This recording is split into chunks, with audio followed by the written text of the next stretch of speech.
Dear students, today we are going to discuss about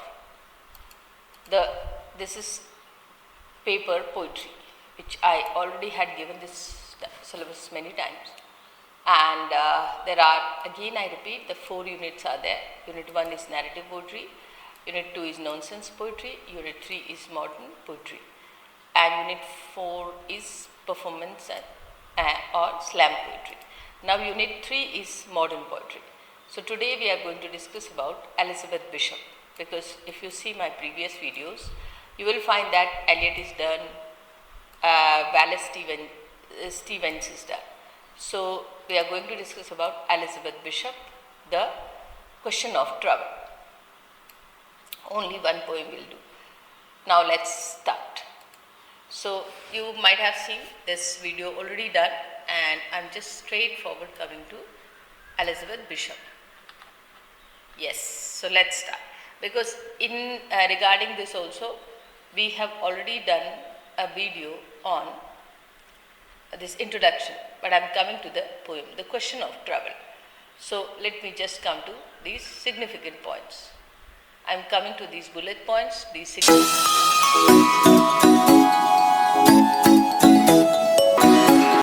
points, and you can actually, because this is the explanation part of the poetry, this which we are going to do. Elizabeth Bishop's The Question of Travel is a mediation of the experience of travel and complex relationship between the observer and observed. This opening stanza focuses on the abundance of waterfall, sets the stage for broader exploitation of wonder, overwhelm and relativity of the time and perception. Let's break it down. There are too many waterfalls here. The crowded stream hurry too rapidly down to the sea. There are too many waterfalls. This immediately establishes a sense of excess, even to the point of being overwhelmed. The sheer quantity of beauty becomes a source of almost uncomfortable abandon. So too many shows the excess. Okay. So the crowded stream hurry too rapidly down to the sea. The crowded streams and the rapid descents suggest a sense of urgency and relentless movement. This mirror the feelings of being overwhelmed by sheer volume of a sensory input during the travel, and the pressure of so many clouds on the mountain top makes them spill over the sides in soft slow motion, turning to waterfalls under our very eyes. And the pressure of so many clouds on the mountains make them spill over the sides in soft slow motion. This paints a vivid picture of the dynamic landscape. The clouds under pressure transform into waterfall, create a sense of constant change and transformation. The soft slow motion adds a dreamlike quality to the scene, turning to the waterfall under our very eyes. This emphasizes the immediacy of the experience. The transformation is happening in real time, blurring the lines between observation and participation. For if those mile-long, shiny tear streak aren't waterfall yet, in a quick age or so, as ages go here, they probably will be. For if those mile-long, shiny tear streak aren't waterfall yet, this parenthetical remark introduces a sense of uncertainty and relativity. The streaks are ambiguous, blurring and the lines between potential and actual waterfall. In a quick age or so, as ages go here, they probably will be. This highlights the difference time scale at play. A quick age or so is relatively to the time scale of the location. This shows vastness of the natural world and how human perception of time is small in comparison. But if the stream and cloud keep traveling, the mountain look like the hulls of capsized ship, slim hung and barnacled.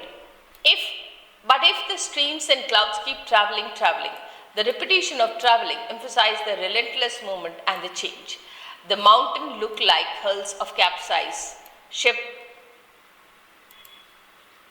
slim hung and barnacle. This striking smile introduces a sense of decay and decay. The mountains, usually symbols of stability, are transformed into decaying ship hulls, suggesting the transient nature of event and most seemingly permanent feature of the landscape. It also shows a possible feeling of being lost at sea, which is feeling that can be brought on by travel. Key themes. On overwhelming abundance of nature, the sheer number of waterfalls create a sense of both wonder and overwhelm. The relativity of the time and perception. Bishop plays with the different time scales, highlighting the vastness of geographical time and limitations of human perception. The transformation of landscape. The cloud turning into waterfall and the maintained resemblance capsize a ship emphasize the dynamic and ever-changing nature of environment. The ambiguity of observation. Bishop blurs the line between observation and participation, suggesting that the observer is not separated from the observed. The feeling of travel, the feeling of being overwhelmed and lost are present in this stanza. In essence, this opening stanza sets stage for poem that explores the complexities of the travel and ways in which it challenges our assumptions about the world around us. So, these are the explanations of these lines, and you can actually listen it because there is only one way. You come back and listen. So, this video can be listened in the best way as an audio. So, listen it again, and then you will get some sense out of that. So, these lines from Elizabeth Bishop's The Question of Travel delves into introspective and philosophical aspect of travel, questioning its motivation and the nature of experience itself. Let's break down the key ideas. Think of the long trip home. Should we have stayed at home and thought of fear? Where should we be today? Think of the long trip home. This line immediately introduces a sense of weariness and question of the value of the journey. The return trip is seen as daunting prospects. Should we have stayed at home and thought of fear? This is the central question of the poem. It raises the possibility that experience of travel might be more vivid and meaningful in the imagination than in reality. Where should we be today? This reflects the sense of disorientation and uncertainty. The speaker is questioning their current location and purpose of their journey. It is right to be watching strangers in a play in this strangest of theatre. This line emphasizes the sense of detachment and alienation that can accompany travel. The speaker feels like an observer of the foreign and unfamiliar spectacle. Strangest of theatres adds to the feeling of the location being surreal and dreamlike. What childness is it that while there is a breath of life in our bodies, we are determined to rush to see the sun the other way around. The tiniest green hummingbird in the world, to share at the inexplicable of old stonework, inexplicable and impenetrable, at any view instantly seen and always delightful. This section questions the driving force behind travel, suggesting it might be rooted in a kind of childish curiosity or relentlessness. The speaker then lists things that traveler seeks out. These items are meant to show the often random nature of the things we seek out when traveling. The inclusion of the always delightful has a slight sarcastic tone. The inexplicable old stonework highlights how even when we do find something beautiful, it can still be something that we do not understand. Oh, must we dream our dreams and have them too? And have we room for one more folded sunset still quite warm? Oh, must we dream our dream and have them too? These lines expresses a sense of weariness and questioning of the value of fulfilling our desire. It suggests that the reality of experience might not live up to the ideal. And have we room for one more folded sunset still quite warm? This final image is ambiguous. It could represent the accumulation of experience, both beautiful and overwhelming. The folded sunset suggests a sense of containment and exhaustion while still quite warm, hints at a lingering sense of beauty. It questions if there is a space in time and in the soul for more experience. Key themes. The nature of travel. The poem questions the motivation and value of travel exploring the tension between the desire of experience and potential of disillusionment.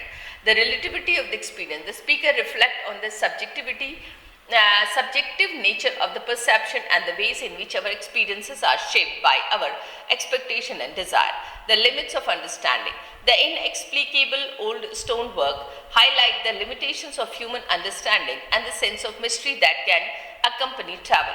The burden of experience. The final image of the folded sunset suggests that the accumulation of experiences can be both beautiful and overwhelming. The difference between imagination and reality. The poem questions if the idea of place is better than the reality of the place.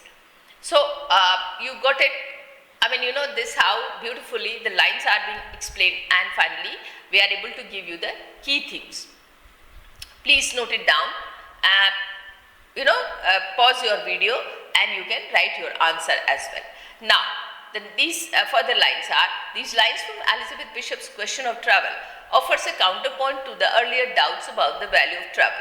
Here the speaker acknowledges the unique and irreplaceable experiences that travel provide, focusing on specific sensory details that reveal the beauty and strangeness of the encountered world. Let's break down the key ideas.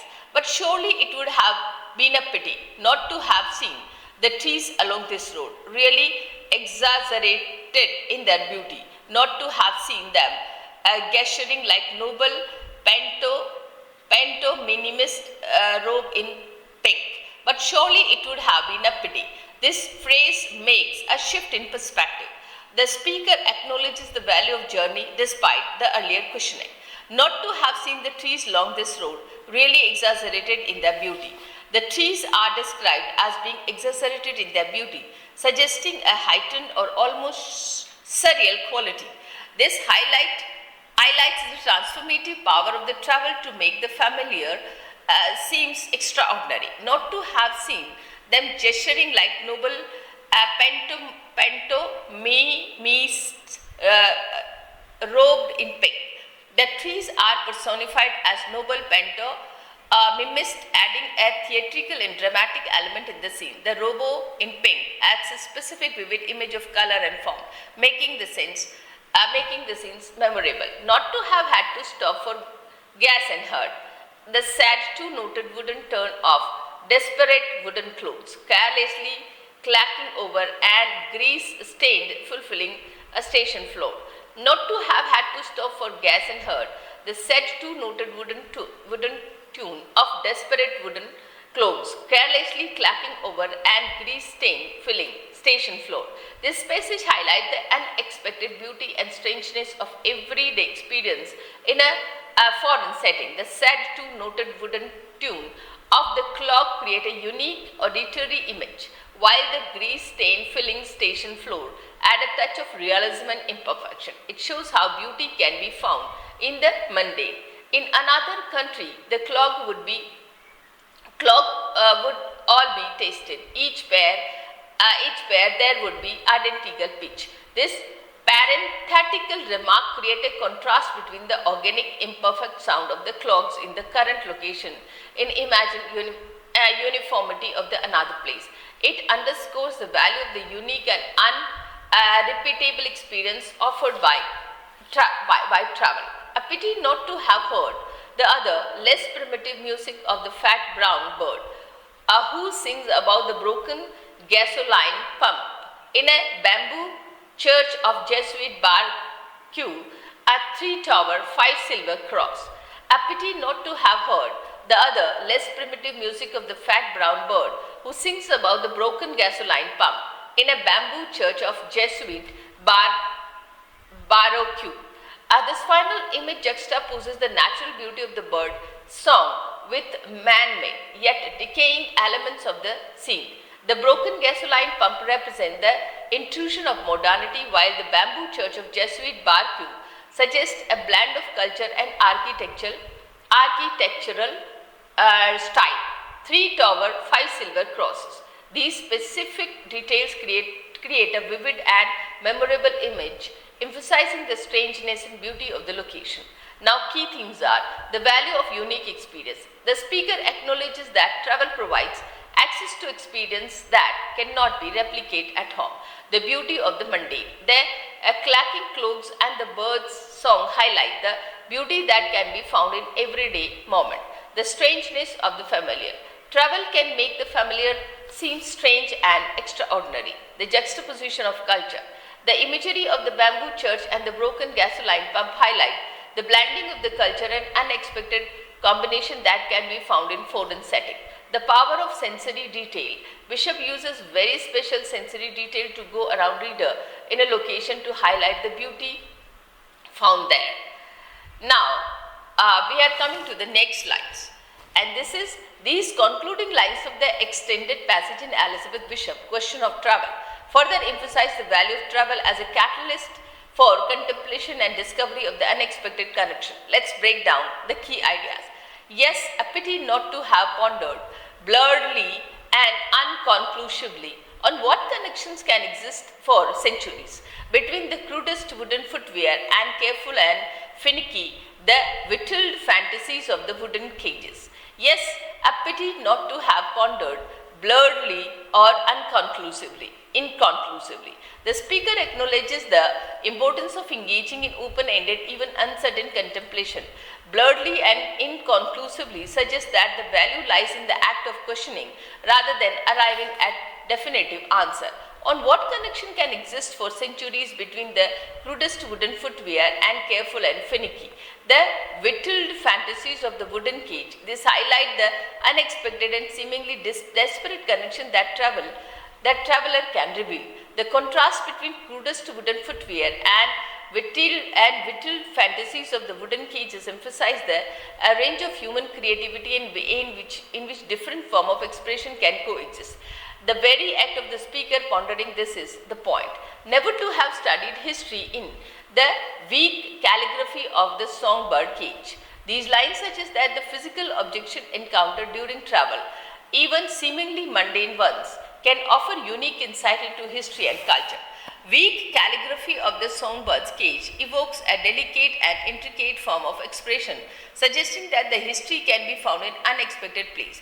The fragility of the cage and the bird within could also be metaphor for the fragility of the culture, and never to have had to listen to rain, so much like politicians' speeches, to honor of the unrelenting oratory, and then a golden silence in which a traveler takes a notebook writes, and never to have had to listen to rain, so much like politicians' speeches.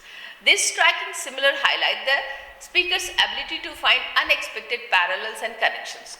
The unrelenting oratory of the rain suggests a sense of monotony and even oppression. 2 hours of unrelenting oratory and then a sudden golden silence. This creates a dramatic contrast between the relentless noise and the sudden beautiful silence that follows. The golden silence suggests a moment of epiphany or clarity in which the traveler takes a notebook writers. This final image emphasizes the act of recording and reflecting the experiences of travel. The notebook becomes a symbol of traveler's attempt to make sense of world and capture of the fleeting moment of the beauty and insight.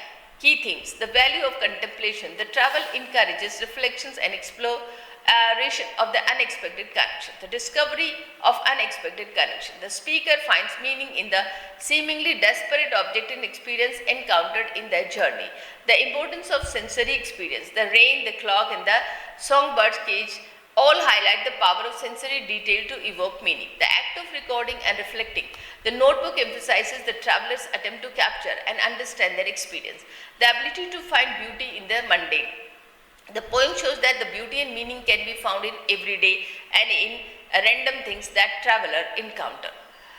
These lines emphasize Elizabeth Bishop's question of travel, return to the central question of the poem, exploring motivation behind travel and limitations of choice. Let's break down the key.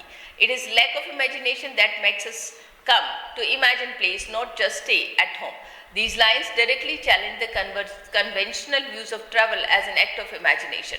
It suggests that perhaps the desire to travel seems from a lack of imaginative capacity and need to physically experience what others can conjure in their mind. The phrase imagined place is a key. It highlights how we often travel to place and are already shaped in our preconceived notion and expectations rather than experiencing them with fresh eyes? Or could Pascal have been not entirely right about just sitting quietly in one's room? These lines are reference to the French philosopher Blaise Pascal, who famously argued that all humanity problems stem from our inability to sit quietly in a room. Bishop questioned this assertion, suggesting that perhaps there is a value in venturing beyond the confine of one's own space. She acknowledges that Pascal's point has some merit, but that it may not be the entire truth. A continent, a city, country, society, and choice is never wide and never free. These lines acknowledges the limitations of choice in travel and in life in general. Our destinations and experiences are often shaped by external factors such as geography, culture, and social constraint. The use of never emphasizes the pervasive nature of these limitations. And here, no should we have stay at home, wherever that may be. This final repeat question are written to the central dilemma of the poem. The speaker acknowledges the ambiguity of home and difficulty of determining whether staying or leaving is better than option. The no is a key part of the line. It seems to show that the speaker is rejecting the idea of only staying at home. The journey and the question that brings are important. The phrase whenever they may be highlight the elusive nature of the home and sense of rootlessness that can accompany modern life. Key themes are the ambiguity of travel. The poem ends without a definitive answer to its central question, emphasizing the complexity and ambiguity of the travel experience. The limitations of the choice. Bishop acknowledges the constraints that shape our decision both in travel and life. The nature of home. The poem questions the meaning of home and possibility of the finding a sense of belonging. The value of experience. Though the speaker questions the value of travel, the poem as a whole shows that experience gained during travel are valuable. The power of question. The poem ends with a question to show that the journey of the question is important. In essence, these final lines leave the reader with the sense of open-ended, acknowledging the complexities of travel and enduring human experience, desire to explore the world, even in the face of uncertainty. So here I end my poem, and my concern was here to just give you the